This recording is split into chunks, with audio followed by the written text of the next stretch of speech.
제가 빠른 속도로 한번 읽을게요. 20장 1절부터 17절까지. 하나님이 이 모든 말씀으로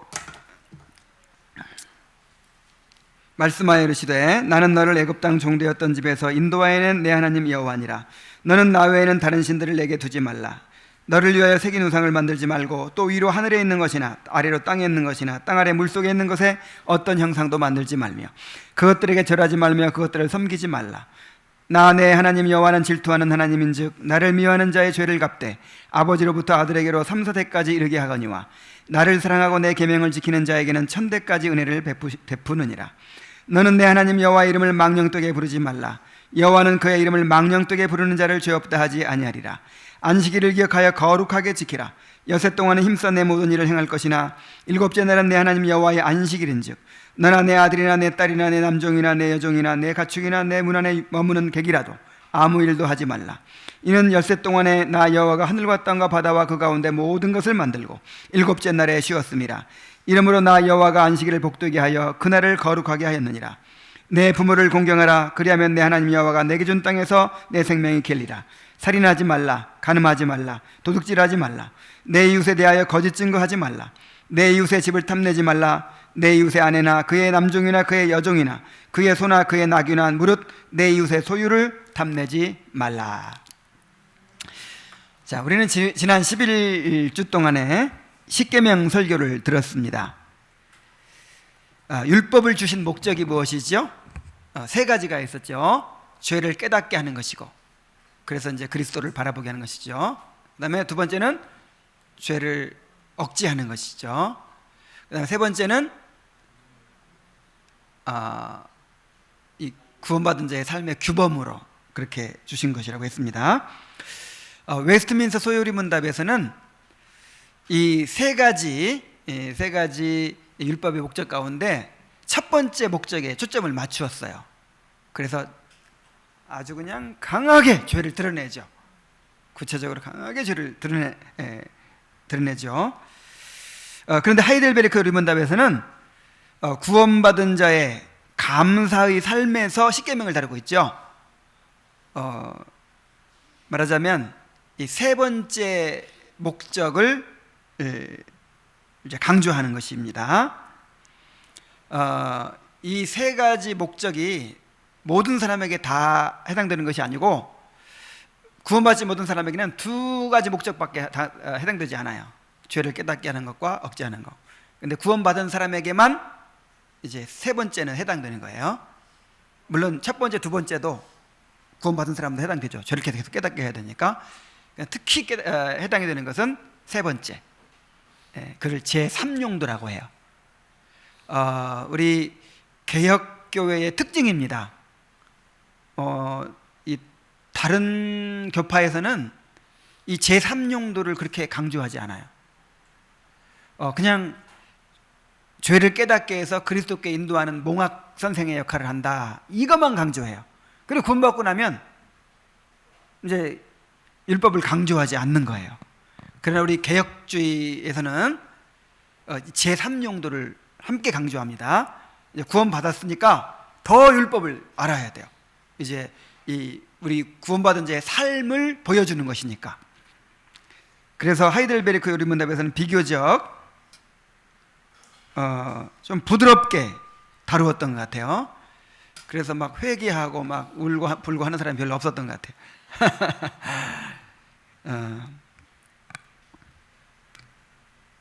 그 예배 시간에도 그 설교 전에 십계명 교독하고 참여의 기도를 하는 그런 순서가 있죠.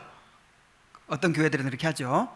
그거는 이제 이 제1용도, 첫 번째 목적을 이제 강조를 하는 것이고, 우리 교회처럼 다 끝나고 나서 이렇게 마지막 시간에 십계명 교독하는 것은 하이델베르크 요리문답을 따라서 이제 그 제3용도를 초점을 맞추는 거예요. 그러니까 항상 이렇게만 하겠다는 게 아니라 두 번 다 하면 너무 길잖아요. 그러니까 또 이제 어느 때쯤은 또 순서를 바꿔가지고 이제 예배 시작해가지고 바로 십계명을 교독할 수도 있어요.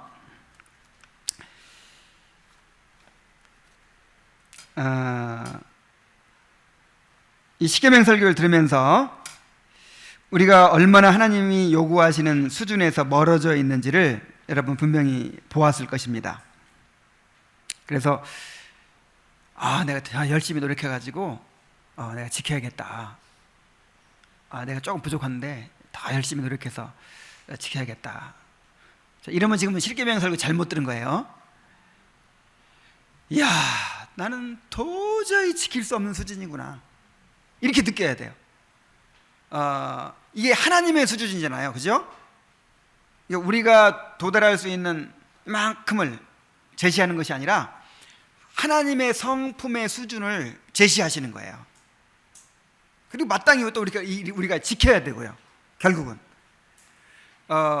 그래서 이 율법 설교를 듣고 나면 항상 어떤 마음이어야 됩니까? 나는 죄인이구나, 내가 도저히 지킬 수가 없는 것이구나, 그래서 나에게 성령이 필요하구나, 이렇게. 이제 구원받지 못한 사람 같으면 나는 이제 지옥에 갈 수밖에 없겠구나, 그래서 나에게 그리스도의 구원의 은혜가 필요하구나, 이렇게 느껴야 된단 말이에요.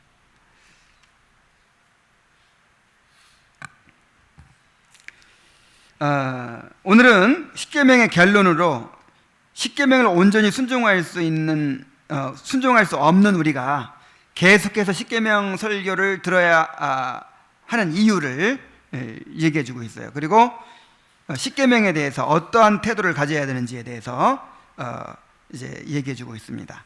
함께 살펴볼 수 있기를 바랍니다. 자, 먼저 그리스도인 십계명을 온전히 지킬 수 있는가라는 질문이에요. 114문을 한번 큰 소리로 읽어보겠습니다. 시작. 그런데 하나님께 돌아온 사람이 이 계명들을 완전히 지킬 수 있습니까? 답. 아닙니다. 가장 거룩한 사람이라도 이 세상에 살 동안에는 이러한 순종을 겨우 시작했을 뿐입니다. 그러나 그들은 굳은 결심으로 하나님의 일부 계명만이 아니라 모든 계명에 따라 살기를 시작합니다. 자, 십계명을 완전히 지킬 수 있습니까? 없습니까? 없죠. 십계명은 아까도 말씀드렸다시피 하나님의 성품의 수준을 나타내는 것인데, 인간은 죄로 오염되어 있기 때문에 누구도 십계명을 완전히 지킬 수가 없습니다. 구원받았어도 여전히 죄의 오염은 남아있죠. 자, 인간의 죄를 두 가지로 구분할 수 있죠. 어떻게 얘기하죠? 죄책과 오염. 죄책은 이 죄의 책임, 이제 죄의 형벌을 말하는 거예요. 죄의 형벌 아래에 있어요, 우리가. 그리고 오염은 이 부패성을 가리키죠. 우리가 가지고 있는 죄의 부패성.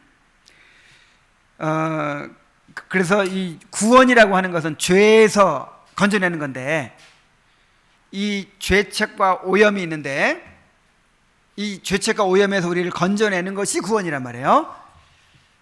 그래서 죄책은 칭의를 통해서 해결되고, 죄의 오염은 무엇을 통해서? 성화를 통해서 해결이 되죠. 칭의는 단번에 이루어지죠. 그냥 하나님이 선언하는 거니까, 법적인 선언이니까 그냥 의롭다고 이렇게 선언만 하시면 돼요. 그래서 순간에 칭의를 받은 것이죠. 그런데 오염은 어떻게 되어 있어요? 여전히 남아있어요.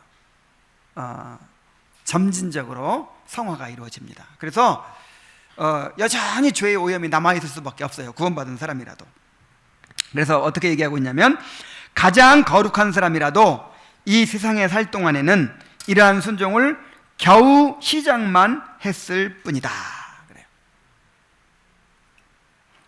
자, 가장 거룩한 사람, 누구를 들 수 있을까요? 바울. 바울 생각할 때 조나단 에드워즈. 이야, 이런 사람들은 거의 율법의 한 50%를 이루지 않았을까요? 한 80%는 이루지 않았을까요? 근데 가장 거룩한 사람도 어느 정도밖에 안 된다? 시작만 했을 뿐이다. 겨우 시작만 했을 뿐이다. 그러니까 하나님의 수준에 비춰보면 알아요. 하나님 수준하고 한번 비춰봐요. 누구라도. 그러면 겨우 시작만 했을 뿐이에요. 겨우. 그런데 중요한 것은요, 그러니까 시작만 했을 뿐이라도 보통 사람보다는 조금 더 거룩하겠죠. 바울이 아무래도 나을 거 아니에요, 보통 사람보다는. 그런데 이 죄에 대한 인식은요, 오히려 더 깊은 거예요.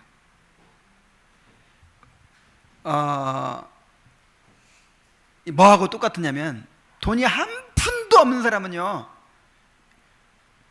욕심도 작아요. 아이고, 새끼 굶지만 하면 좋겠다, 그렇죠?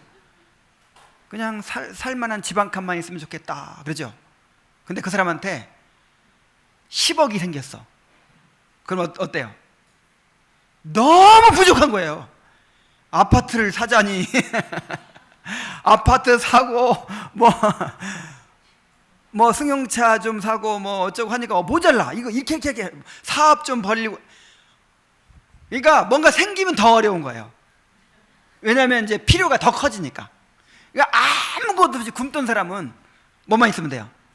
먹을 것만 있으면 좋겠다, 이제 요 수준이라면, 이제 한 10억 있는 사람은 어중간해 아파트 사고 가게 하나 차리고 뭐 이거 너무 어중간해. 아이고 부족해요. 그거하고 똑같아.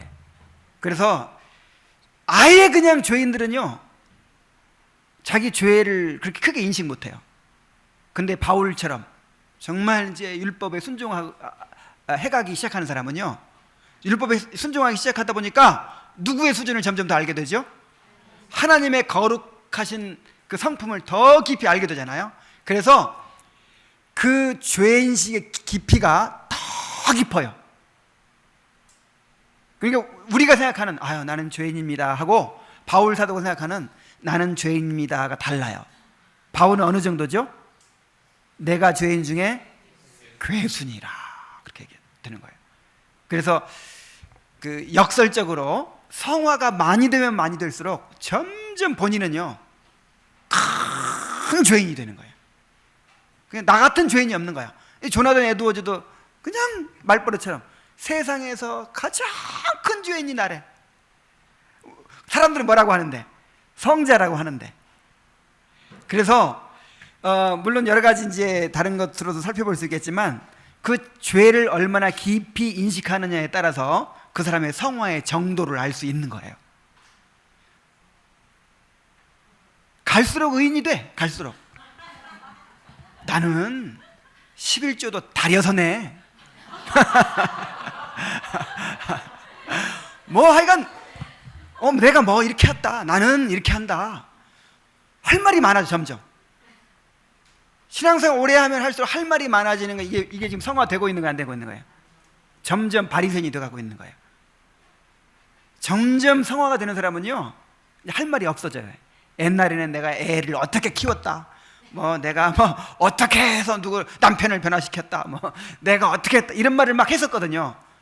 근데 점점 이제 할 말이 없어져요. 이게 성화예요. 할 말이라고는 뭐밖에 없어요. 나는 이런 죄인입니다. 나한테 이런 부족함이 있습니다. 그렇게 되는 거예요. 그게 돼야 또 마땅합니다. 그러나 구원받은 사람은 십계명에 따라 살고자 하는 것은 분명히 있어요. 왜냐하면 하나님께서 새로운 본성을 그의 안에 넣어주셨기 때문입니다. 에스겔서 11장 19절로 20절을 한번 보겠습니다. 에스겔서 11장 19절로 20절.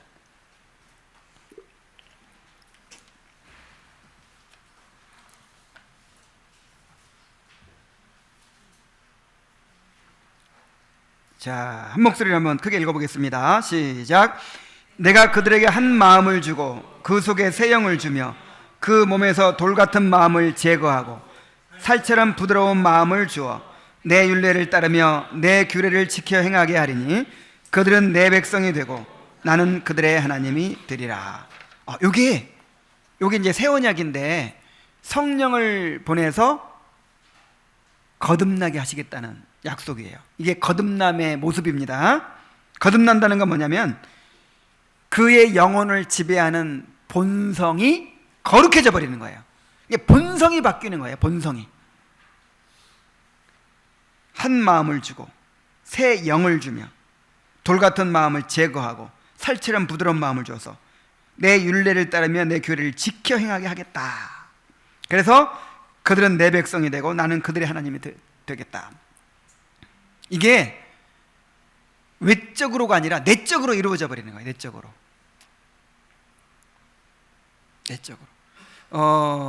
요거를 이제 내가 자주 이런 예를 들었는데, 내가 총각 때는 아이들이 이쁜지를 몰랐어요.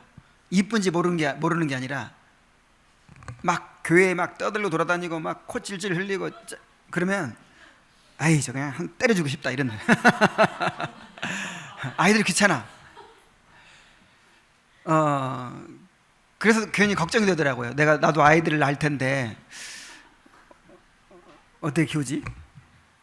그런데 내가 아기를 딱 낳고 보니까 어때요? 그때 내가 의무감으로 율법에 너 아이들을 이렇게 사랑할지니라 해가지고 하는 게 아니야. 그 율법이 내 안에 들어와 버렸어. 그래서 저절로 이쁜 마음이 생겨요, 안 생겨요? 생겨요. 그래갖고 아기 낳았을 때 내가 옛날에는 기저귀 있잖아요, 기저귀. 지금처럼 일회용 뭐 쓰는 게 아니라 똥 싸면 그거 막 똥을 긁어내고 막 빨고 그랬어요, 내가.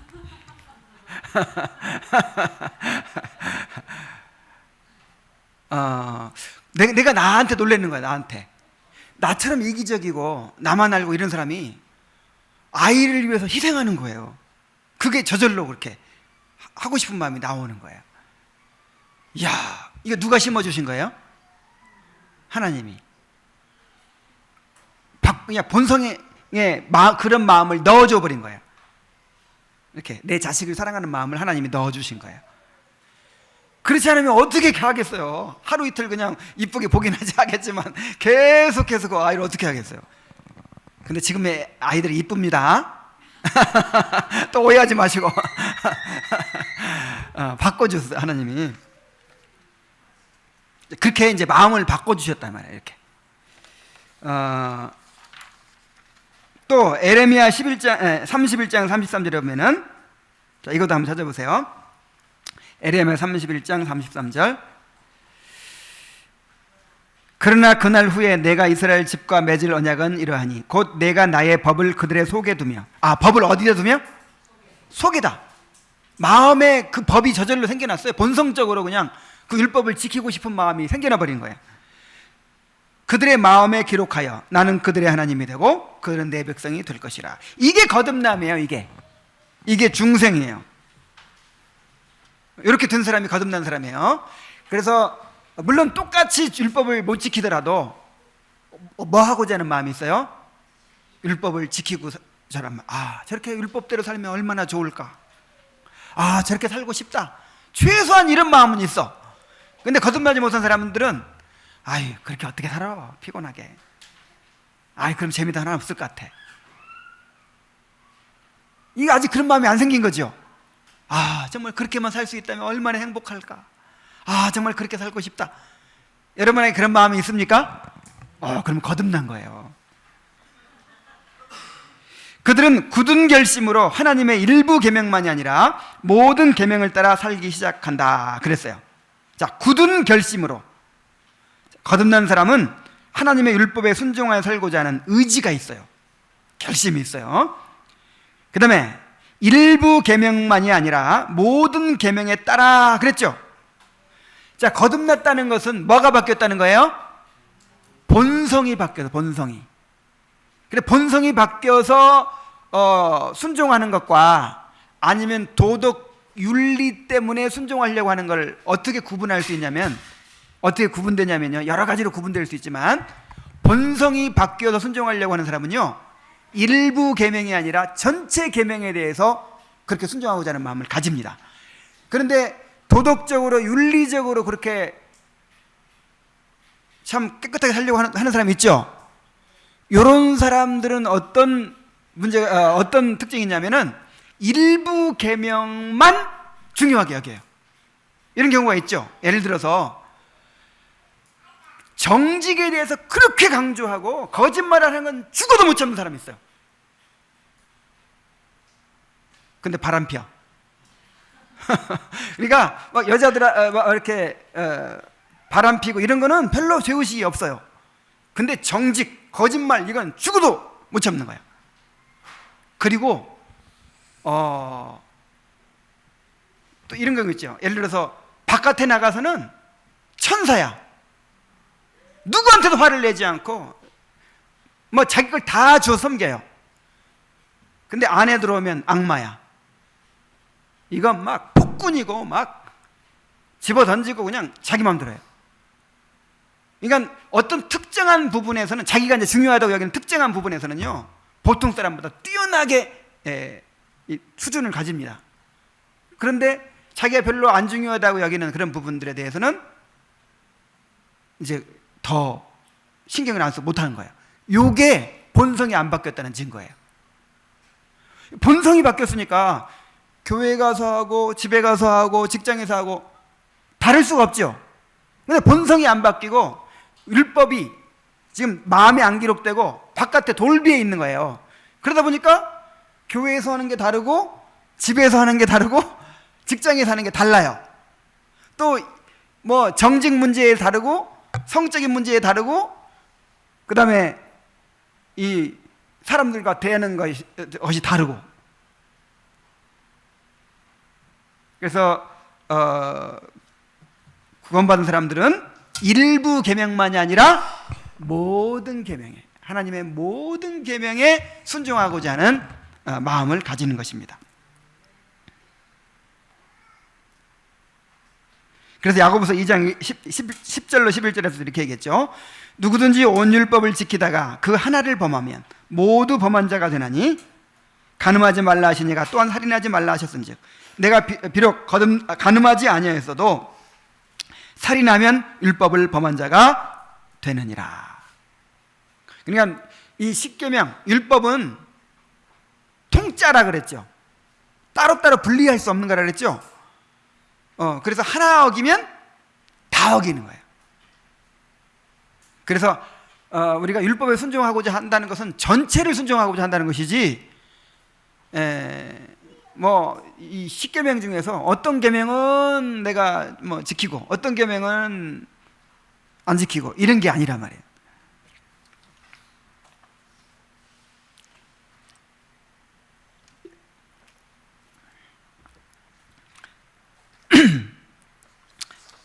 자, 그래서 첫 번째 단락에서 율법을 완전히 지킬 수 있는 사람이 없다고 그랬죠. 그렇다면 두 번째 단락에서 왜 하나님께서는 그렇게 엄격히 십계명을 설교하게 하시는가? 자, 115문을 한번 읽어보겠습니다. 시작. 이 세상에서는 아무도 십계명을 완전히 지킬 수 없는데 하나님께서는 왜 그렇게 엄격히 십계명을 설교하게 하십니까? 답. 첫째, 평생 동안 우리의 죄악된 본성을 더욱더 알게 되고 그리하여 그리스도 안에서 사죄와 의로움을 더욱더 간절히 추구하도록 하기 위함입니다. 둘째, 이 세상의 삶을 마치고 목적지인 완전에 이를 때까지 하나님의 형상으로 더욱더 변화되기를 끊임없이 노력하고 하나님께 성령의 은혜를 구하기 위함입니다. 자, 첫째, 평생 동안 우리의 죄악된 본성을 더욱더 알게 되고 그리하여 그리스도 안에서 사죄와 의로움을 더욱더 간절히 추구하도록 하기 위함이다 그랬죠. 우리가 처음에 회개하고 그리스도를 믿음으로 구원받게 되는 것을 회심이라고 하죠. 회심. 이 회심이 무엇이냐면 자신이 지은 죄들만이 아니라 자신의 그 죄악된 본성을 깨닫는 거예요. 그 죄악된 본성을 깨닫고 회개하게 되는 거예요. 그리고 그리스도를 믿음으로 그리스도 안에서 죄 사함과 의로움을 얻게 되는 것입니다. 여기를 뭐라고 그래요? 회심이라고 하죠. 자, 그리스도 안에서 두 가지를 얻는다 그랬죠. 뭘 얻어요? 죄 사함과 의로움을. 그러니까 두 가지, 칭의에는 두 가지 측면이 있는 거예요. 두 가지 측면. 죄 용서의 측면. 그 다음에 이제 의롭다 하심 받는 측면. 우리가 하나님 앞에 서려면 두 가지가 필요해요. 일단 지금까지 죄 지었으니까 그걸 어떻게 해야 돼요? 용서받아야죠. 죄값을 갚아야죠. 이건 십자가로 이루어졌어요. 이걸 이제 그리스도의 소극적 순종이라고 하죠. 그 다음에 죄만 용서받았다고 앞에 설 수 있어요? 뭐가 있어야 돼? 의의가 있어야 돼. 의의. 그 의의는 어디서 와요? 그리스도의 그 율법을 순종하신 완전한 순종에서 와요. 그래서 의의는 율법을 순종해야 의의가 되거든요. 죄는 용서받았는데 의의가 있어야지. 그 의의는 그리스도께서 적극적으로 순종하신 율법을 이루신 그 순종을 통해서 우리에게 옵니다. 그거를 여기서 이제 의로움이라고 하는 거예요. 그래서 그리스도에 뭘 얻어요? 죄사함과 의로움. 이 죄사함과 의로움을 얻으려면 이제 죄악된 본성을 깨닫고 회개해야죠. 그리고 그리스도를 믿어야죠. 자, 이것이 뭐라고요? 회심. 그런데 이렇게 회심함으로써 회개가 다 끝난 것이 아니라는 거예요. 우리는 여전히 죄의 부패성을 지니고 있기 때문입니다. 아직도 죄 가운데 있는 거예요. 그냥 법적, 신분적으로 예수님이 대신 벌 받아 주셨고 예수님이 자기 의의를 전가시켜 주셔서 우리를 이렇게 의인으로 인정해 주신 것이지 실제로 우리를 의롭게 만들어 주신 것은 아니에요. 여전히 죄인이에요. 그래서 구원은 두 가지 측면으로 가는 것입니다. 밖으로부터 법적으로 의롭다 하심 받고 안으로부터 실제로 죄를 벗어나 의인이 되는 것이죠. 그래서 밖으로부터 오는 것을 칭의라고 하고 안으로부터 변화되는 걸 뭐라고 그래요? 성화라고 하고. 그래서 칭의와 성화가 합해서 구원이에요. 그래서 처음에 회심했다고 해서 회개가 다 끝난 게 아니란 말이에요. 이제 회개를 시작한 거예요. 시작. 그래서 칼빈은 뭐라고 얘기하냐면 그리스도인의 삶은 평생 회개하는 삶이다 그랬어요. 뭐 하는 삶? 네. 왜 구원파의 구원의 확신을 우리가 인정할 수 없습니까? 구원파뿐 아니에요. 오늘날 이 한국교회 안에는요 이 구원파적 복음이 지배를 해요. 그냥 교회 처음 갔을 때 새가족반이나 그냥 아니면 1시간 상담을 통해서 복음 듣는 거 그걸로 그냥 복음을 조랩해버리잖아요. 그 다음부터는 뭐만 신경 써요. 이제 빨리 열심히 훈련받아갖고 열매 맺어야 된다고 이것만 이제 배우죠. 그래가지고 회개가 더 이상 없어요. 이제 물론 이제 잘못한 거 자백하고 뭐 이런 건 있지만은 이 처음 회개할 때처럼의 이 회개가 없어요. 이제 더 이상 죄 문제 가지고 씨름하지 않고 율법으로 씨름하지 않아요. 이제 졸업해버렸어요. 이제는 사역만 신경 써. 이건 구원이 아니에요. 정말 회심한 사람은요 그게 시작이라니까요. 계속해서 회개하는 사람이 사는 거예요. 그래서 이걸 이렇게 해도 말할 수 있어요. 회심이 계속해서 반복되는 거예요. 그래서 첫 번째 회심이 있었느냐가 중요하죠. 그래서 나한테 첫 번째 회심이 있었는가 없었는가 이거 아직 헷갈리는 사람 있죠? 뭐 그래도 어려워할 거 없어요. 왜냐하면 첫 번째 회심했더라도 그 다음에 또 뭐 해야 되니까 계속해서 회개하고 예수를 붙들어야 되니까 내가 첫 번째 했는지 모르더라도 하여튼 회개하면 돼. 회개 끊임없이 회개하고 그리스도의 의를 의지하고 그렇게 하시기 바랍니다.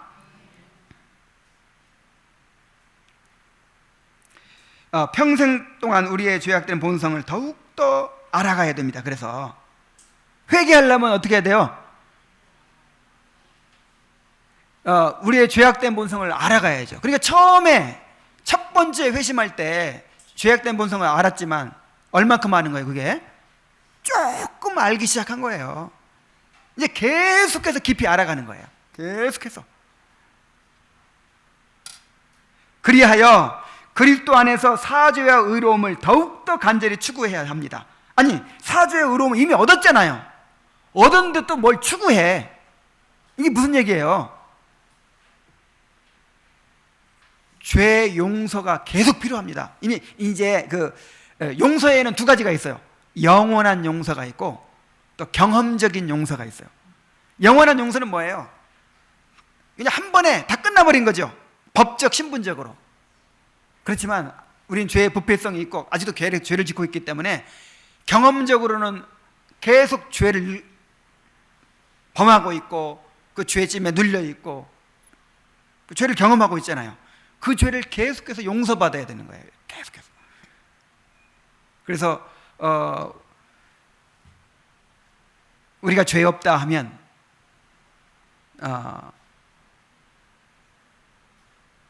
이 아버지를 거짓말하는 자로 만드는 거라고 했죠. 그러나 우리가 우리 죄를 자백하면 저는 미쁘시고 의로우사 우리 죄를 사하시며 모든 불의에서 우리를 깨끗게 하실 것이요. 그래서 사도신경에서도 죄를 사하주시는 것을 믿습니다 이런 고백이 있고, 주기도문에도 우리가 우리에게 죄진 자를 사하여 준 것이 우리 죄를 사하여 주옵소서 하는 죄사함의 기도가 필수적으로 있잖아요. 그러니까 우리가 계속해서 기도해야 되는 이유 중에 하나가 회개 때문에 그래요. 회개 때문에. 우리는 기도했다 하면 뭐 해요? 회개할 것밖에 없어. 사실 회개를 위해서 기도하는 거예요. 회개를 위해서 끊임없이 죄사함 받아야죠. 그럼으로써 그 죄 용서와 죄 용서를 또 경험하고 그 다음에 그 나를 의롭다고 여겨주신 그 칭의를 더 깊이 누리는 거예요. 그러니까 이 칭의는 처음에 맨 처음 구원받을 때만 해당되는 거 아닙니다. 우리가 죽을 때까지 계속 뭐 붙들고 살아야 돼요? 칭의 붙들고 살아야 되는 거예요. 바울 사도도, 바울은 그만큼 거룩해졌으니까 내가 그동안 열심히 율법 지키고 복음 전하고 순종한 거 그거 가지고 나가나요? 값없이 예수 그리스도의 의로 의롭다 해주신 그거 붙들고 하나님께 나가는 거예요.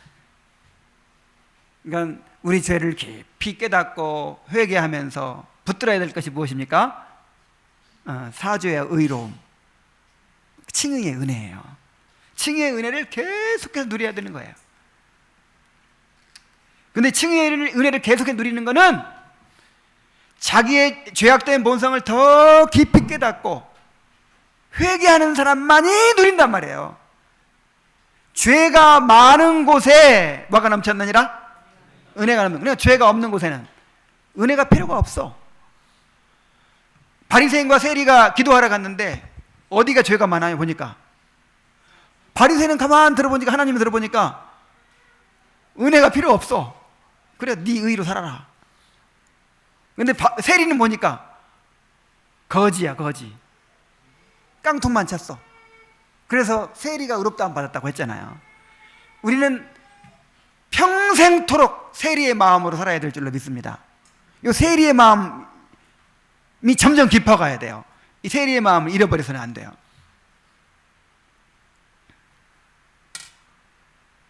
이를 위해 교회에서는 계속해서 율법을 엄격하게 설교해야 합니다. 율법을 어떻게 설교해야 한다고요? 엄격하게가 뭐예요? 대충 그냥 사람들 마음 다칠까봐 그렇게 하면 안 된다는 거예요. 이 율법이 누구의 수준이라고요? 아이고, 그냥 아프든 찔리든 어쩔 수가 없어. 그냥 엄격히 설교해야 돼. 그래야 죄를 깨닫고 회개하죠.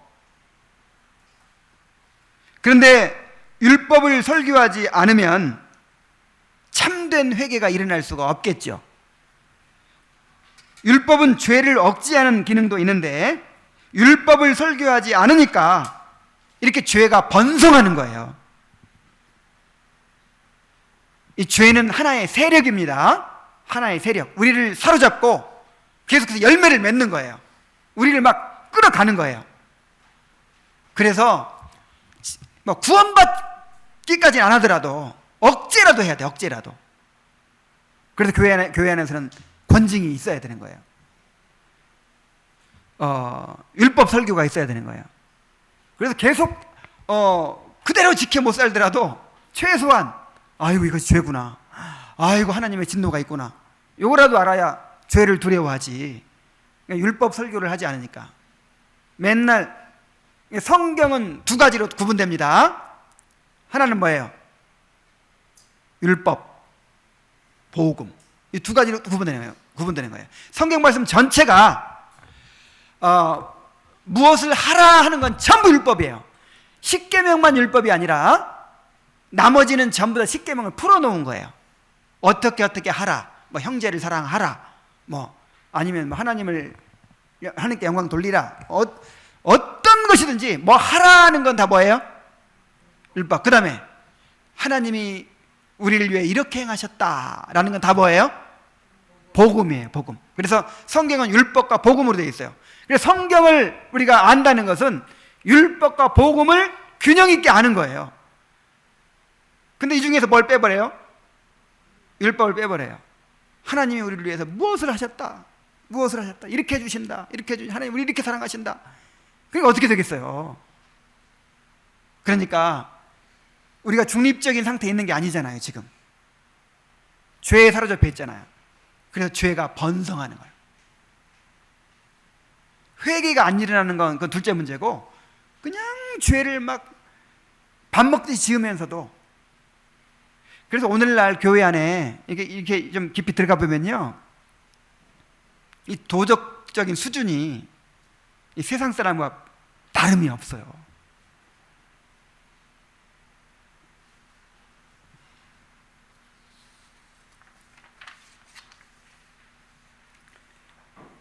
그래서 왜 율법을 엄격히 설교해야 된다고요?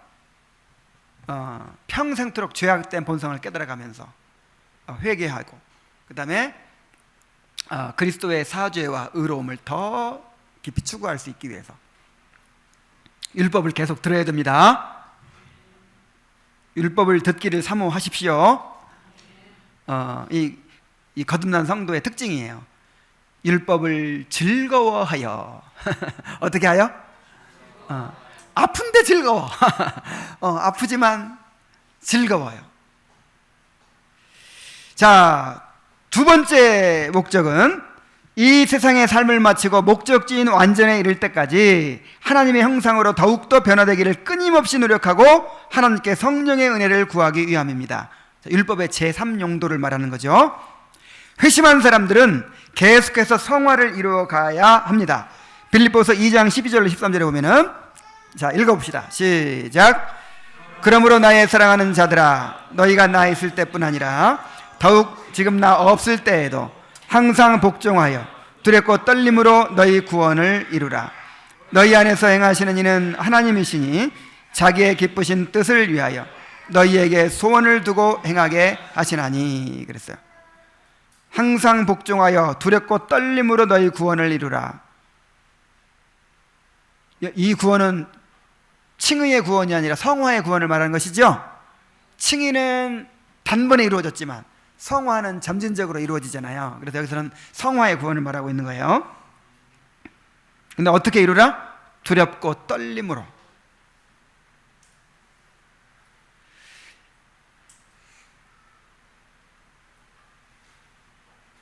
율법은 죄를 깨닫게 하는 기능만이 아니라 성화를 이루어가는 수단이 되기도 합니다. 마음으로부터 율법을 순종함으로 그리스도의 성품을 이루어 가야 하는 것입니다. 그런데 율법을 지키고자 할수록 우리 힘으로는 율법을 지킬 수 없다는 것을 깨닫게 돼요. 우리 안에는 율법에 반하는 죄의 본성이 함께 있기 때문입니다. 그래서 바울조차도 이렇게 고백을 했어요. 로마서 7장 21절 24절. 자, 함께 읽어봅니다. 시작. 그러므로 내가 한 법을 깨달았노니 곧 선을 행하기 원하는 나에게 악이 함께 있는 것이로다. 내 속사람으로는 하나님의 법을 즐거워하되 내 지체 속에서 한 다른 법이 내 마음의 법과 싸워 내 지체 속에 있는 죄의 법으로 나를 사로잡는 것을 보는도다. 오호라, 나는 곤고한 사람이로다. 이 사망의 몸에서 누가 나를 건져내리. 여기서 한 법, 이 법은 뭐 율법 할 때 법이 아니라 어떤 법칙을 말해요. 법칙 혹은 원리, 프린시플을 말하는 거예요. 내 안에 어떤 원리가 있다. 이게 무슨 원리예요? 죄의 원리, 죄의 법. 이걸 능력이라고도 할 수 있어요. 죄의 능력. 선을 행하기 원하는 나에게 악이 함께 있는 것이로다. 그래서 내 속사람으로 하나님의 법을 즐거워. 여기도 하나님의 법은 율법을 가리키는 거죠. 하나님의 법을 즐거워하지만 내 지체 속에 한 다른 법이, 이 한 다른 법은 바로 이제 아까 말한 죄의 법칙, 죄의 원리, 죄의 능력을 말하는 거죠. 내 마음의 법, 내 마음의 법이 바로 또 내 마음의 법 뭐예요? 거듭난 자의 이 거듭난 자를 지배하는 새로운 생명의 원리를 말하는 거죠. 마음의 법과 싸워 내 지체 속에 있는 죄의 법으로 나를 사로잡는 것을 보는도다. 오호라 나는 곤고한 사람이로다. 이 사망의 몸에서 누가 나를 건져내랴. 바울도 이렇게 탄식을 했어요. 바울도. 이게 언제쯤일까요? 갓 구원받았을 때일까요? 그렇잖아요. 로마서 쓸 당시에는 바울이 거의 이제 노인이 됐을 때예요. 그렇게 오랫동안 복음 많이 전하고 그렇게 하나님을 알아간 다음에 뭐라고 고백해요? 오라 나는 곤고한 사람이로다. 이 사망의 몸에서 누가 나를 건져내랴. 이런 탄식이 우리에게 있습니다. 그런데 이런 탄식은 좋은 거예요. 이게 없으면 문제인 거예요. 여호와께서 구하시는 제사는 뭐다? 그 상한 심령이라고 할 때 바로 이걸 말하는 거예요. 이거를. 누구한테 상처받아가지고 이거 아니에요. 상처받는 것도 대개는 본인의 문제가 있는 거예요. 그러니까 이제 상처 주는 사람이 더 큰 문제지만 다 주는 사람도 죄성 때문이고 받는 사람도 죄성 때문이에요. 지금 여기서 말하는 상한 심령은 바로 이 죄에 대한 탄식을 말하는 거예요. 이런 사람을 구원하기 위해서 예수님이 오셨단 말이에요. 내가 의인을 부르러 오지 않고 죄인을 부르러 왔다고 했잖아요. 이렇게 자기의 죄의 본성을 깨닫고 오라 나는 곤고한 사람이로다. 이 사망의 몸에 누가 나를 건져내랴. 이런 사람 구원하려고 오셨어요. 예수님은. 그래서 우리는 하나님께 성령의 은혜를 구할 수밖에 없는 것입니다. 율법에 순종하는 것은 성령의 은혜를 통해서만 가능합니다. 그래서 주님께서 우리에게 성령을 구하라고 하신 것입니다. 자, 은혜가 뭐죠? 은혜? 네? 하나님이 은혜로 주신 선물은 다 같은 말인데 정확하게 말하면 은사죠. 은사. 자, 은혜가 뭐냐면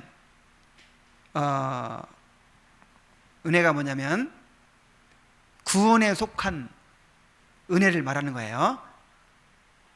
그러니까 그걸 이제 일반 은혜, 특별 은혜를 나눠서 설명하잖아요. 일반 은혜는 뭐예요? 이렇게 햇빛을 비춰주시고 좋은 날씨를 주시고 우리를 먹여주시고 입혀주시고 우리를 뭐 살아가게 하시고 뭐 모든 걸 채워주시고 공부 잘하게 해주시고 시집가게 해주시고 장가가게 해주시고 이게 다 뭐예요? 은혜죠. 일반 은혜.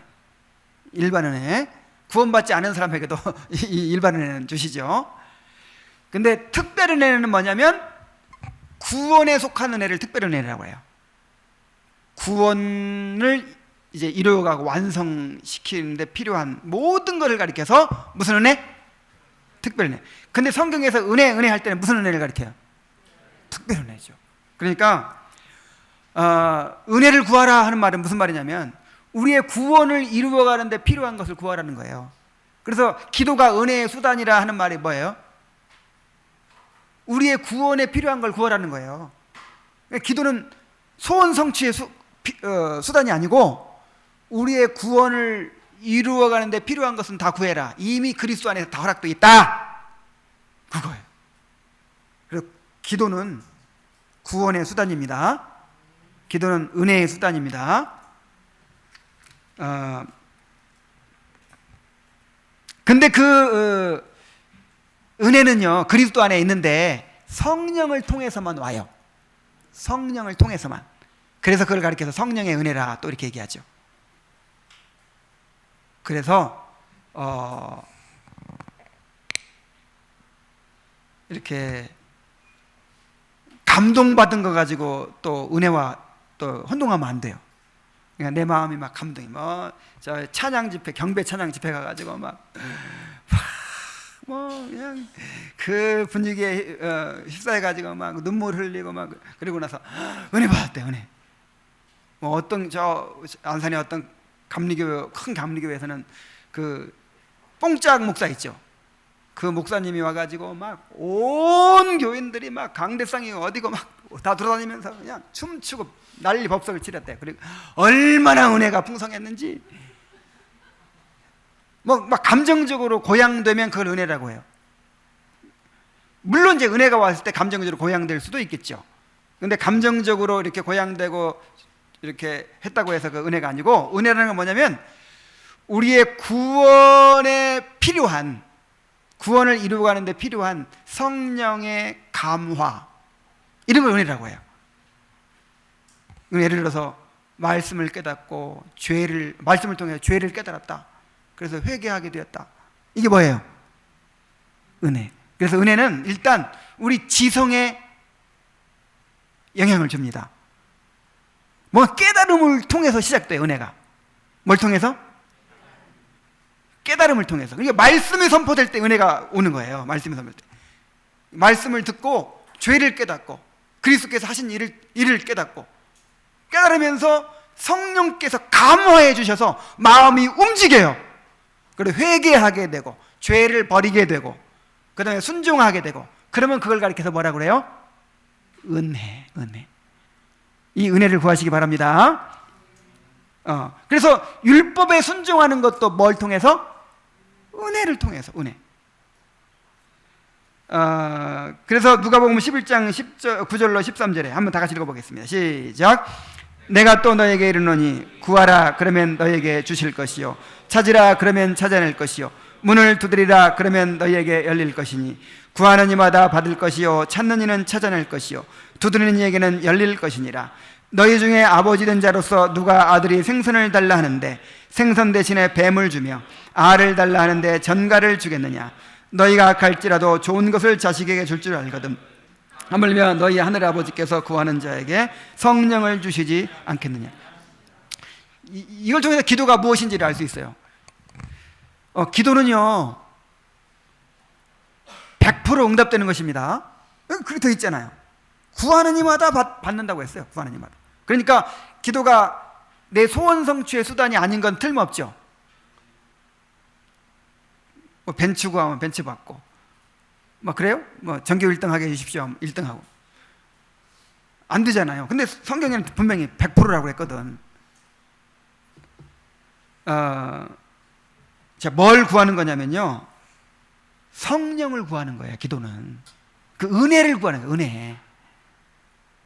이 성화의 과정 가운데서 은혜가 필요하거든요. 그리고 구할 때 응답률 몇 프로? 그래서 믿음으로 기도하라고 하는 거예요. 믿음으로. 받은 줄로 믿고 기도하는 거예요. 그냥 이건 100%다. 이렇게 믿고 기도하는 거예요. 반드시 응답해 주십니다.